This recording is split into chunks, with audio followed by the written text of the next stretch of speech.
Bonjour à tous. Merci d'être là. Alors pour commencer, un chiffre. 16% des projets ne sont pas livrés dans le temps et le budget. Ça c'est un truc qu'on connaît tous. Quand on commence à vous sensibiliser à l'agilité, on vous sort toujours le rapport du KO, du Standish Group, le rapport du KO. Si on fait un petit test, qui là dans la salle peut me dire s'il a déjà livré un projet dans le temps et le budget? Vous poussez pas les gars. Oui, ça arrive quand même. Ça arrive, 16% des cas. C'est pour ça que vous êtes peu nombreux à lever la main. Donc ce qu'il faut déjà intégrer, c'est que la normalité, c'est d'avoir des problèmes. Et de faire face à ces problèmes, ça fait partie du jeu. On est dans un domaine où il faut avoir à traiter tous ces problèmes. Par contre, il se trouve que des fois, ces problèmes s'accumulent et souvent, on se détourne, on ne veut pas trop les voir, on se dit ça va passer, ça va passer. Et puis ça empire, et on se retrouve dans une situation ingérable. Et ça, c'est une situation de crise où on a un paradoxe qui est de dire qu'est-ce qu'on fait maintenant qu'on est dans cette situation ingérable. Alors je suis Pierre-Jean Monrosier, je suis consultant chez MaxEdge. MaxEdge, c'est un cabinet de 3 personnes spécialisé sur les technologies Microsoft. Mes associés font de l'architecture et du R&D, et moi je fais de l'organisation. Et avec le temps, je me suis spécialisé sur les projets en crise. Alors je fais pas que ça, hein. Mais une fois par an, ça m'arrive que le téléphone sonne et qu'on me dise là ça va plus du tout, est-ce que tu veux venir avec nous essayer de régler la situation. Donc il n'y a pas de recette magique, il n'y a pas Superman qui débarque. Par contre, il y a moyen d'agir sur les circonstances. Donc on va avoir 2 parties dans la présentation. Une partie sur le contexte, qu'est-ce qui se passe quand on débarque, et ensuite qu'est-ce qu'on peut faire. Quand on arrive sur un projet, avant de savoir s'il est en crise ou pas, on peut déjà se dire vers quelle issue il se dirige. Il y a 4 facteurs qui influencent la vie d'un projet. Il y a l'ambition initiale. Si vous voulez faire le software ultime, il y a de grandes chances que vous n'y arrivez pas. Il n'y a pas, comme dans la littérature Heroic Fantasy, un anneau pour les gouverner tous, un logiciel qui va dominer la planète. Il y a un logiciel qui doit satisfaire une niche, un client, etc. Donc déjà, les ambitions, il faut qu'elles soient mesurées et il faut qu'elles soient accessibles. La deuxième chose, et ça vous m'entendrez le redire, il faut que les moyens ils soient en adéquation. Un jour en Inde, un directeur de test me dit « Mais tu sais, si tu payes avec des cacahuètes, tu vas avoir des développeurs ou des singes ?» Ben, tu vas avoir des singes. Les développeurs, ils ne vivent pas avec des cacahuètes. Donc ce qui est important quand vous construisez, quand on dimensionne un projet, c'est de donner les moyens au projet de réussir. Ensuite, un autre pilier d'un projet, c'est le plan. Dans l'armée, il y a un dicton qui est pour désigner un objectif qui est vu l'arbre en boule. Ça veut dire, est-ce que vous voyez l'arbre en boule sur la colline? Et normalement, le militaire va répondre, vu l'arbre en boule, c'est bon, j'ai compris, chef, on y va. Le problème, c'est que ça ne suffit pas de savoir où on veut aller. Si entre vous et l'arbre, il y a un précipice, que le prochain pont il a 50 jours de marche dans le désert, c'est pas si facile. Donc là encore, avant d'aller quelque part, il faut savoir comment on va y aller. Et le dernier truc, c'est la pression. Quand vous arrivez sur un projet, les raisons de l'échec, c'est souvent que la pression s'est installée et que cette pression, elle empêche les gens de bosser. Il n'y a que 3 façons d'agir sur la pression. Il suffit de regarder l'horloge de Michael à une aiguille, je ne sais pas si ça vous parle. Michael, c'est un des auteurs de Scrum à la base et fait du consulting comme nous tous là. Et en fait, il dit ben voilà, il y a 3 variables sur un projet. Il y a le scope, le délai et le budget. Vous voulez réduire la pression, vous augmentez le budget, vous réduisez le scope, vous augmentez les délais. C'est tout, il n'y a pas besoin de tricoter. Quand un chef vous dit il faut y arriver à telle date, tu dis si on n'est pas capable d'y arriver, enfin si on est en panique, c'est pas la peine de réduire les délais, c'est pas la peine de réduire le budget, on n'y arrivera pas plus. Donc ça, c'est les raisons de la crise.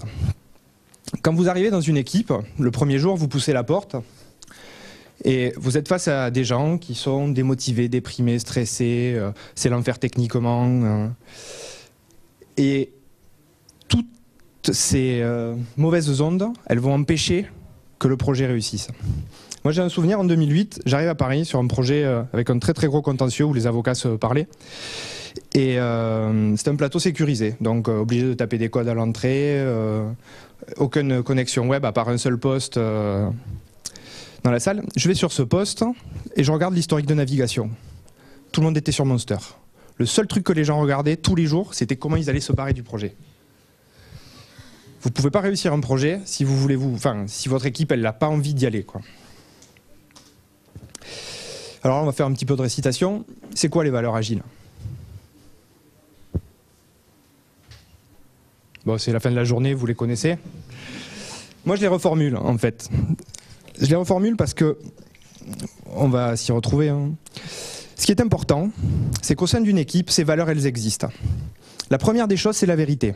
Elle doit exister dans l'équipe de développement, mais elle doit aussi être une condition sine qua non de la relation avec les commanditaires. Quand je dis commanditaire, c'est soit le client, soit la hiérarchie et la direction produit. Parce que vous soyez une SS2I ou que vous soyez un éditeur ou une DSI interne, il y a une pyramide qui va commander le logiciel. Vous devez la transparence à ces gens. Vous devez la transparence à l'équipe, vous devez leur dire ce qu'on va faire, comment on va le faire, mais vous devez la transparence aussi à votre client ou à votre chef sur ce qu'il n'aura pas, sur ce qu'il aura. Si vous êtes transparent, alors il se mettra dans la disposition de négocier et vous pourrez ajuster le scope et le budget. La responsabilité, si vous pensez aller si vous cherchez un boulot sur Monster, vous n'êtes pas du tout en train d'essayer de résoudre les problèmes du projet. Donc, faire réémerger la responsabilité, c'est un enjeu fort dans la dynamique du groupe. La solidarité, c'est la valeur la plus forte. La solidarité, c'est la mesure, et c'est l'unique mesure de la capacité d'une équipe à réussir des objectifs. Si l'équipe est solidaire, si l'équipe redevient solidaire, vous savez que vous êtes à nouveau sur le chemin du succès.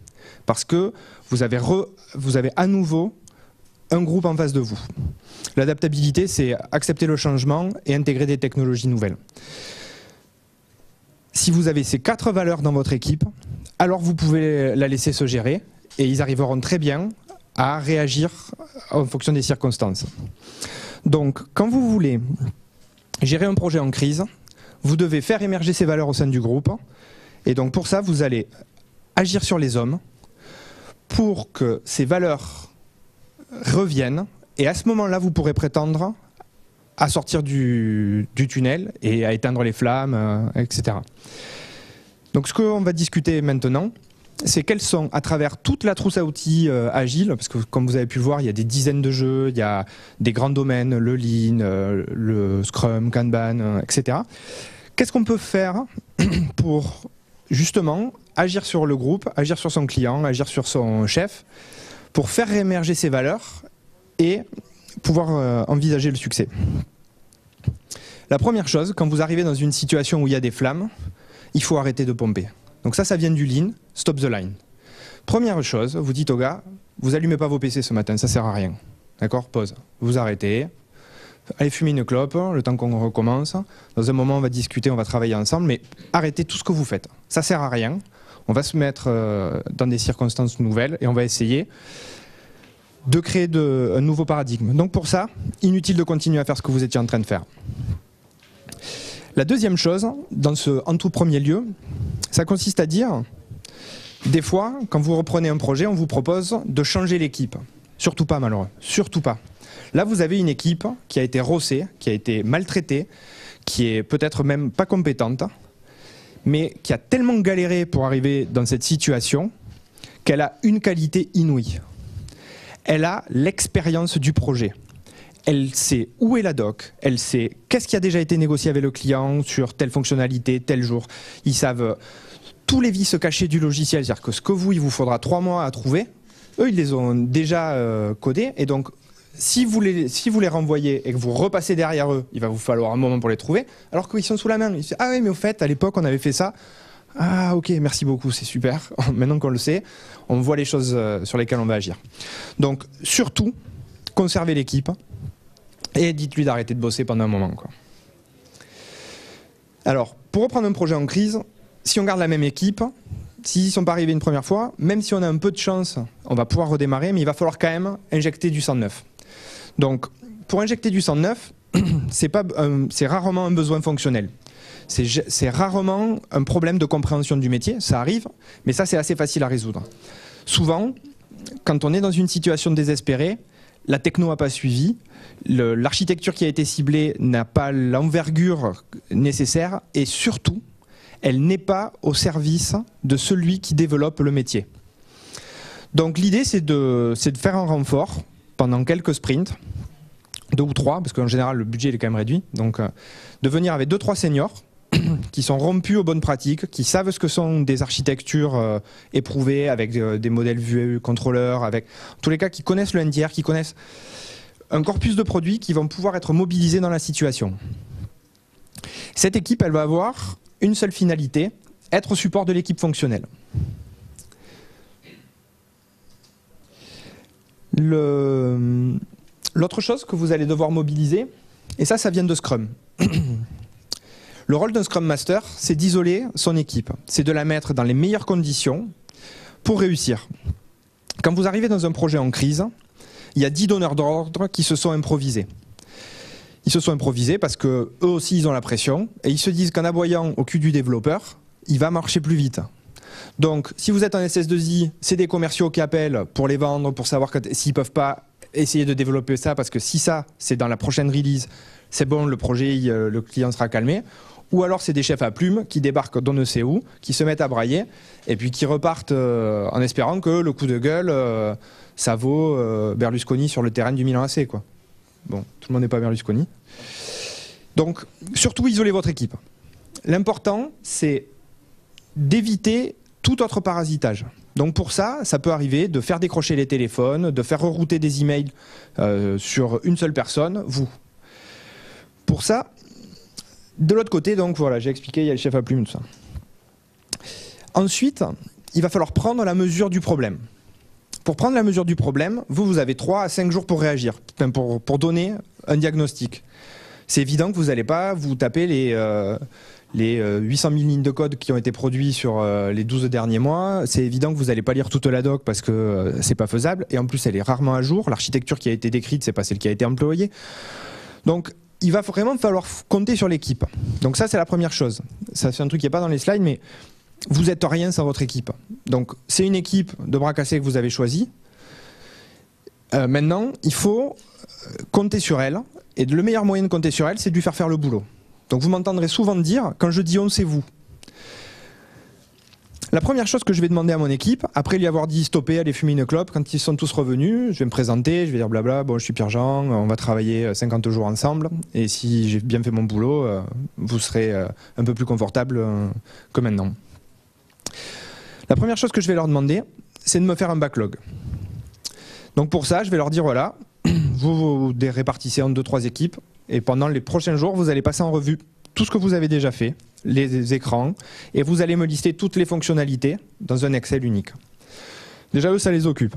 Pendant ce temps, vous et l'équipe technique, vous faites un audit de code spécifique, vous répartissez la tâche et vous regardez quels sont les éléments qui sont problématiques avec un seul objectif en tête. On ne parle pas de maintenabilité, on parle d'objectif de remettre l'équipe sur les rails. Donc dans un premier temps, on fait ça pour renouer la confiance avec les commanditaires et avec l'équipe. Donc il faut que l'équipe technique, elle se mette en tête qu'elle va devoir trouver des solutions rapides pour que l'équipe fonctionnelle soit en mesure de produire du code. De produire du code et pas de s'improviser technologiste. Qu'elle soit là pour faire le métier qui lui est demandé, de répondre aux spécifications. Quand l'Excel est construit, on va utiliser le poker planning. Alors là, c'est un des moments que je préfère, moi. Ça chicane, ça discute, ils sont en train de dire « mais tu te rends compte, t'as vu, déjà à l'époque on avait passé autant de temps ». Donc moi ce que je fais, c'est que, vous connaissez tous le poker planning ? Le poker planning c'est assez simple. On prend une échelle de valeurs caricaturale et très espacée. 1, 3, 5, 8, 13, 20, 50 et 100. Pourquoi il y a des pas aussi étirés ? C'est parce que 3 c'est 3 fois 1. 5, c'est 5 fois 1 ou presque 2 fois 3. 8, c'est 8 fois 1, 3 fois 3, Et en fait, on n'est pas là à couper un cheveu en quatre, à dire c'est 6, c'est 5. Non, c'est le double ou c'est le triple de l'action qu'on est en train de mesurer. Donc déjà, ça permet d'avoir une échelle de valeur qui est, par sa caricature, facile à manipuler. La deuxième chose, qui est géniale avec le poker planning, c'est que ça fait discuter. Et une fois que vous avez établi un étalon, cet étalon, vous allez dire cette fonctionnalité, on va la détailler, on va dire ben voilà, ça suppose de faire un accès aux données, sur cet accès aux données de faire une couche de service, cet service il doit être avec une façade, avec telle contrainte, etc. et une IHM en telle techno. Ça, c'est 8. Ne me demandez pas quoi. C'est pas 8 jours, c'est pas 8 heures, c'est pas 8 secondes, c'est 8. Ça pourrait être des patates, mais ça sert à rien. Ce qui compte, c'est qu'après 2-3 discussions sur les estimations qu'ils vont avoir à faire, ils vont avoir compris que ce qui compte, c'est la position relative des fonctionnalités les unes par rapport aux autres. Et ce qu'on mesure, c'est la complexité des fonctionnalités les unes par rapport aux autres. Ce qui est génial au moment où on fait cet atelier, c'est que l'équipe, elle a tellement morflé dans les semaines auparavant, c'est qu'elle va surcoter toutes les fonctionnalités. Et donc vous allez avoir un backlog à 3000 points ou à 500, 600, 800 points, sans problème. Et c'est génial, vous verrez pourquoi après. Donc, un peu de poker planning pour évaluer la situation. Ensuite, il y a un enjeu, c'est communiquer. Ça suffit pas de... Il va falloir communiquer déjà avec le client pour lui expliquer, ou le chef, pour lui expliquer que on reprend les choses en main, ce qu'on va faire, comment on va le faire, quel résultat on va avoir. Et la première chose que je fais quand je veux expliquer à un client ce qui va se passer, c'est je lui fais jouer le business value game. Donc j'espère que certains d'entre vous sont allés jouer cet après-midi. Moi, c'est mon jeu préféré. C'est mon jeu préféré pourquoi ? Parce que en 1h30, on simule 6 itérations de développement. En 1h30, le client, s'il est bon, il gaspille 5 ou 6 points. S'il est nul, il en gaspille 15. Une itération, une équipe de développement dans un business value game, elle a une capacité de 15. Ça veut dire que si en 2 heures, votre client, vous le mettez dans une situation où, en jouant, il gaspille ses ressources et il se dit « Ah ouais, quand même ».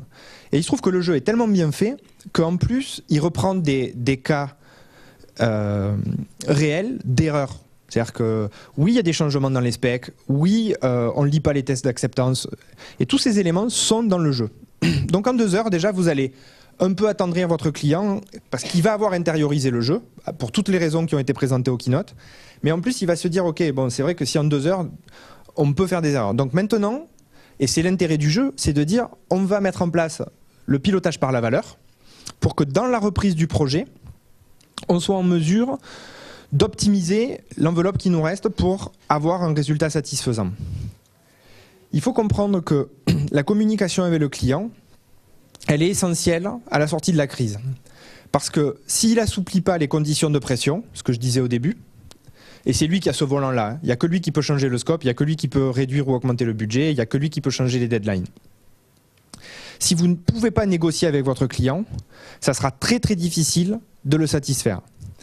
Donc, pour que lui, il accepte de négocier alors que son projet est en rade, il va falloir être très convaincant et il va falloir que vous commenciez à produire des résultats pour que, petit à petit, ils disent « Ok, très bien, vous m'avez démontré ça, alors je peux être d'accord pour donner ci et ça. » Donc, le business value game, ça permet vraiment de le mettre dans les dispositions. La deuxième chose qui va le permettre, c'est d'abord un prototype d'architecture. Je vous ai dit, on vient avec une petite équipe en renfort. Cette équipe, elle a une seule mission, c'est mettre les développeurs fonctionnels dans un fauteuil. Il va falloir très rapidement démontrer au client qu'en changeant le modèle de développement, qu'en focalisant toute l'équipe, non pas sur de la techno, mais sur de la valeur qui est liée aux fonctionnalités qu'il attend et qui vont être développées par priorité, eh bien, il n'y aura pas toutes les problématiques de technologie. Donc, le fait de pouvoir faire cette démonstration et le fait, dans une démarche plutôt itérative, de lui montrer les progrès et de lui expliquer comment on est arrivé là et où on va, ça va nous permettre de le faire adhérer. De la même façon que si on est capable à chaque itération de faire des démonstrations, l'équipe progressivement, elle va adhérer au changement. Maintenant un petit peu d'extreme programming. ce qui est important quand vous reprenez un projet, c'est de ne pas patiner avec des choses comme préparer une livraison ou préparer une livraison, il n'y a pas de ou. Et pour ça, il faut une intégration à la demande. Alors on ne parle pas de build rompu ou on ne parle pas de chaînes logicielles majeures industrielles avec Maven, avec Cruise Control, avec tout ce que vous voulez. On parle juste de scripts qui font que quand on dit go les gars, on livre, ça récupère les sources, ça compile et ça package. Juste ça, ça fait un zip, ça suffit. Ce qu'il faut, c'est au moins être capable de dire quand on veut livrer, on commande sur un bouton et on est capable de livrer là où on en est. Ça c'est très important parce que si vous n'êtes pas capable de livrer, vous ne pourrez pas faire des démonstrations au moment où vous prévoyez de les faire. Et si votre client il veut vous tester et qu'il vous dit « Ok, montre-moi où t'en es ». Ouais, ok, on se rappelle dans 3 jours parce que là, il faut que je récupère tous les éléments. Non, c'est pas possible. Donc il faut sacrifier un peu de temps, soit de l'équipe de seniors, soit de l'équipe de juniors, s'ils ont fini en avance la composition du backlog et le chiffrage du poker planning. Leur dire, ben voilà, il y a une technologie, ça s'appelle Ant, ça s'appelle Nant, ça s'appelle MS Build, ça s'appelle ce que vous voulez, mais c'est scriptable, vous pouvez le faire en Python. Et avec, on va récupérer les sources et être capable de livrer. L'autre point qui s'inspire de l'extreme programming et qui est très utile, c'est je vous ai dit, il y a une équipe fonctionnelle qui va se focaliser sur la production de valeur et des fonctionnalités attendues. Et il y a l'équipe technique qui ne va pas rester très longtemps, elle va rester les 3 ou les 4 premiers sprints, à partir du moment où l'architecture est là et que le passage de relais s'est fait. Par contre, cette équipe technique, elle va servir pendant un moment de support aux fonctionnels. Elle va réassurer les gens. Elle va s'asseoir à côté d'eux et elle va leur réassurer sur leurs compétences. Au début, je vous disais, c'est des bras cassés. Personne n'est un bras cassé. Souvent, l'équipe, on ne lui a pas mis le pied à l'étrier comme il faut, on ne lui a pas montré comment la techno marchait, etc. Là, c'est l'occasion de remettre les choses à plat et de diffuser un petit peu de savoir-faire au niveau de l'équipe. Il y a 3 piliers dans la productivité. Celui-là, c'est le 3e, et on en a déjà vu 2. Vous avez une idée de, parmi ce que j'ai dit, qui peut, sur la durée, générer de la productivité au niveau de l'équipe? C'est un piège, parce que forcément, vous n'êtes pas du tout à la recherche de productivité dans mon discours, donc vous ne pouvez pas répondre. Hein. La première chose, c'est le poker planning qu'ils ont fait. Je vous ai dit, ils ont tellement été échaudés par la situation par laquelle ils sont passés qu'ils surcotent. Ce qui fait que quand vous allez faire votre plan de release et que vous allez annoncer un deadline par rapport à un pas de progression de l'équipe, quoi qu'il arrive, ils vous ont surcoté toutes les choses. Donc quoi qu'il arrive, ils iront beaucoup plus vite que ce qui a été dit. Et ça, c'est bon pour vous, parce que vous aussi, vous avez la pression et il y a un moment où il faut rendre des comptes. Donc vous allez faire votre plan à partir du backlog qu'on vous a donné et de l'estimation de la capacité, parce que c'est ceux qui font qui ont raison. Mais ils iront plus vite parce qu'ils ont surcoté. Ils iront plus vite pour une deuxième raison, qui est que l'équipe technique qui met à disposition des assistants et qui va coder des solutions pragmatiques pour aider les fonctionnels, elle va elle aussi être génératrice de valeur, de productivité, pas de valeur. Ça c'est le deuxième. Et l'industrialisation, c'est-à-dire être capable de faire de l'intégration à la demande, c'est le 3e pilier. Si vous avez ça, vous êtes sûr que vous serez en avance sur le premier planning que vous allez faire et donc vous allez rassurer en communiquant.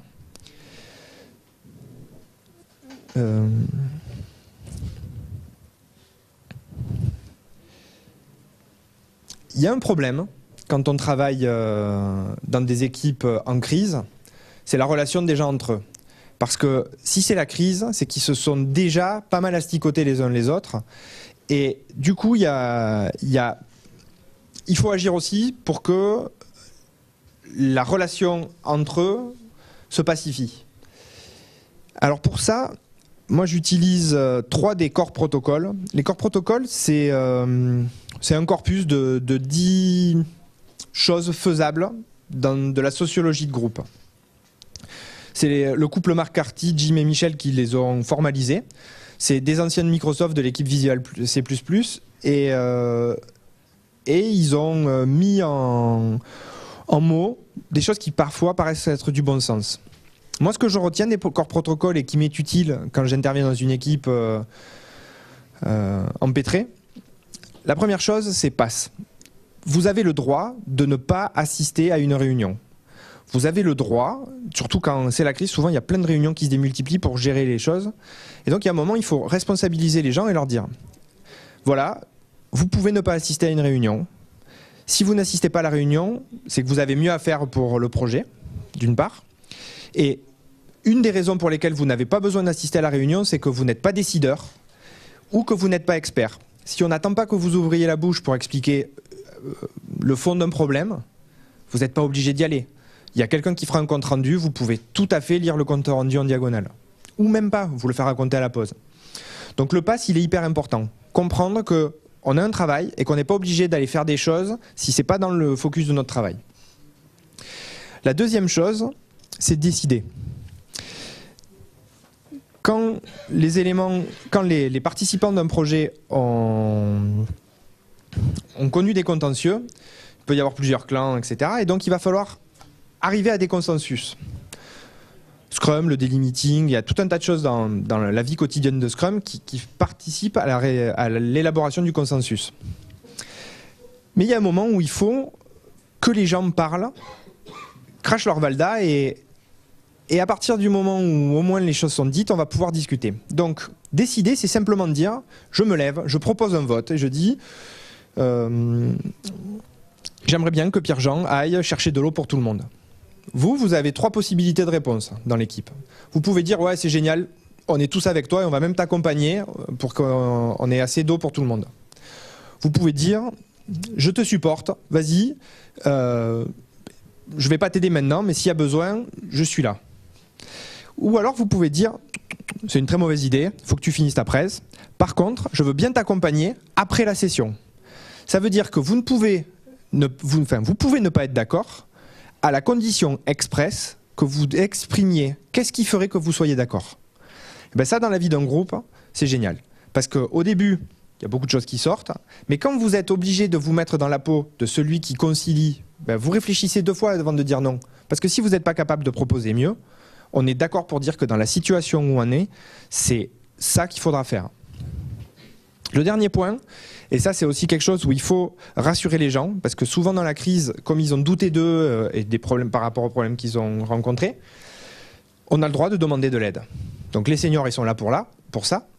Mais en plus, on peut aussi demander de l'aide sur du fonctionnel à quelqu'un de l'équipe. Ça ne fait pas perdre du temps d'éviter de faire une erreur. Donc voilà. Là j'y pense, j'ai un truc que j'ai oublié de vous dire. Moi quand j'arrive sur un plateau, et que je vois que des juniors, je ne suis pas étonné que ce soit la crise.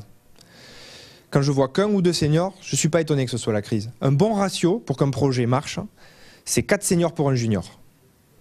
Donc c'est assez rare.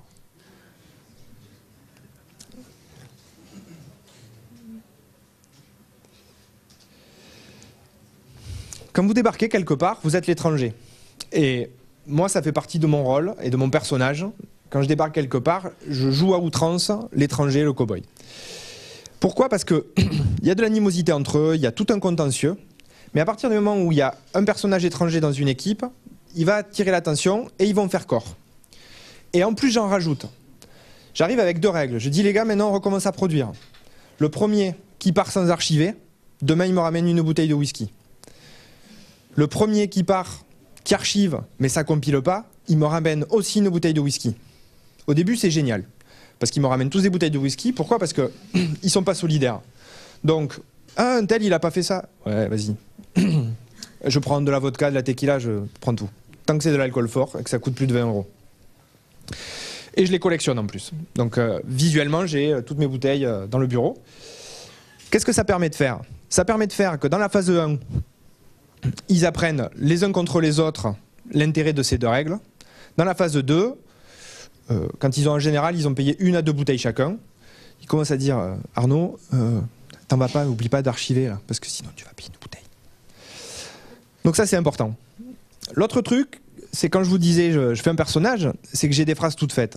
J'en ai déjà sorti au cours de la présentation. Quand je dis on, c'est vous, c'est pour bien camper le fait que moi je vais repartir. Donc je finis chaque daily meeting par quand je dis on, c'est vous. Pendant toute l'animation de la prise de parole, je dis on va faire ci, on va faire ça, on va faire ça. Et quand j'ai fini, je rappelle aux gens que moi je bosse pas. c'est que c'est eux qui bossent. Donc ça permet de bien s'ancrer qu'ils sont responsables de leur destin. Il y a un autre truc que je répète tout le temps, c'est ceux qui font qui ont raison. Et ça, je le dis aussi bien aux clients qu'aux managers, qu'aux développeurs. Aux développeurs, c'est important parce que ça permet aux développeurs, aux testeurs, enfin à l'équipe qui est chargée de produire, ceux qui font les specs, etc. C'est eux qui sont capables de dire à quel moment ils pourront faire quoi, avec les moyens qu'on leur a donnés. Donc ça, c'est très important dans l'empowerment de l'équipe. Il y a un dernier truc que je dis, c'est la vérité dans le code. Alors ça, je peux le dire, soit pour dire du mal de l'équipe, quand au début, il y en a qui commencent à faire les gros bras, à dire oui, mais toi, t'étais pas là. Ouais, j'étais pas là, mais en fait, je vois le code que tu as écrit, quoi. Tu vois, la vérité, elle est là. Donc ça, c'est un premier point. Et à contrario, c'est aussi un moyen de dire où on va. Maintenant, on sait comment la vérité est là. Très bien. Eh ben, c'est la solution qui répond au problème qu'on a identifié. Alors, il y a une phrase que je dis plus. J'ai envie de dire malheureusement, mais au final, je crois que c'est mieux pour moi, quoi. Au début, quand j'ai commencé, j'avais un franc-parler qui était très radical et un vocabulaire qui était très orienté grossier, quoi. J'avais plein d'expressions toutes faites. Celle-là, elle est politiquement correcte encore. Et un jour, j'ai un de mes mentors qui m'a dit, tu sais, Pierre-Jean, le monde change, on s'américanise, il faudrait pas que tu te retrouves avec un procès pour harcèlement. Alors, nulles étaient mes intentions, carrément. Et du coup, petit à petit, j'ai édulcoré mon champ lexical. Bien qu'il y a des moments où... Bon. Pour finir, la rétrospective, c'est l'outil majeur. C'est l'outil majeur, pourquoi ? Parce que une fois que vous avez mis à peu près les choses d'aplomb, que vous avez relancé, que vous avez passé 3-4 cycles où l'équipe fonctionnelle elle a repris de la confiance sur sa capacité développée, que l'équipe technique elle a fait du support et que du coup tout le monde se focalise sur la production de valeur, il y a toujours des flammes. Je vous ai dit, un projet normal, c'est un projet en crise. Enfin, c'est un projet en flammes. Il y a des problèmes à résoudre et il faut trouver le moyen de les résoudre. La rétrospective, c'est le moyen ultime pour que des gens s'approprient un problème et identifient la solution qu'ils sont capables d'amener à ce problème. Schwaber, quand il a fait ses sessions, il a transformé la définition de Scrum. Et il a dit Scrum, c'est un outil de diagnostic des problèmes et d'identification des solutions. Et c'est clairement ça. Donc il y a un moment, quand vous avez un peu pacifié la situation, cet outil devient le meilleur allié de l'équipe. Et surtout, c'est quand l'équipe va s'être appropriée cet outil, vous ne servez plus à rien. C'est-à-dire que vous avez fini votre boulot, puisqu'ils sont capables de résoudre les problèmes sans vous. Pourquoi ? Parce que c'est ceux qui font qui ont raison. Donc je vais conclure. Je vous ai dit en introduction que c'est normal d'avoir des problèmes. Après, il y a un seuil de problèmes qui est tel qu'on passe en crise. Mais les crises, elles sont endogènes à notre industrie. Fabriquer un logiciel, c'est très compliqué. L'industrie, elle n'est pas mature parce qu'elle a 50 ans et on n'a pas le recul de l'automobile qui a 3 fois notre âge ou du bâtiment qui est aussi vieille que l'écriture, même avant même. La rotation technologique, elle est telle que c'est très difficile de stabiliser un savoir. Et en fait, ce qu'il faut comprendre, c'est la dichotomie entre un décideur ou un manager ou un client ou un commanditaire qui, lui, va croire que depuis le temps qu'on fabrique des logiciels, on peut tailoriser, on peut automatiser la tâche, se mettre en ligne et travailler à la chaîne. Alors que non, on est dans une économie du savoir, il faut que les cerveaux mûrissent, il faut un temps pas possible pour comprendre un design pattern. Je vais faire une anecdote, mais en 2003, il y a un article de Pateland qui sort sur les architectures SOA et sur la philosophie qu'il y a à l'intérieur des données. Et les gars du plateau avec qui j'étais, qui étaient plutôt bons, ils tripaient tous sur cet article. Et moi je lisais l'article, je comprenais rien, quoi. En 2007, j'ai compris l'article. En 2007, un jour... Et alors là, c'était la lumière, quoi. J'ai blogué dessus, j'étais fou sur cet article, quoi. Il y a un moment où, si vous n'avez pas le niveau requis pour comprendre cette économie de la connaissance, il faut du temps. Et c'est pour ça, c'est parce que c'est une économie de la connaissance qui ne peut pas être taylorisée, que les crises sont endogènes. Pour finir, je vous dirai la conclusion, c'est que l'agilité, elle réduit les départs de crise. Faites du Scrum, faites du Kanban, faites des innovations game, faites tout ce qui vous a été présenté aujourd'hui. Utilisez-les dans vos projets, parce que ça crée de la cohésion, ça crée de la solidarité, ça crée de la responsabilité et ça va vous permettre d'arriver à l'autogestion. Alors consommez-la sans modération, quoi. Pour finir, merci aux sponsors, merci aux organisateurs, parce que c'est quand même une journée qui est très bien déroulée. Moi j'ai vu des super sessions et je suis ouvert pour répondre à vos questions.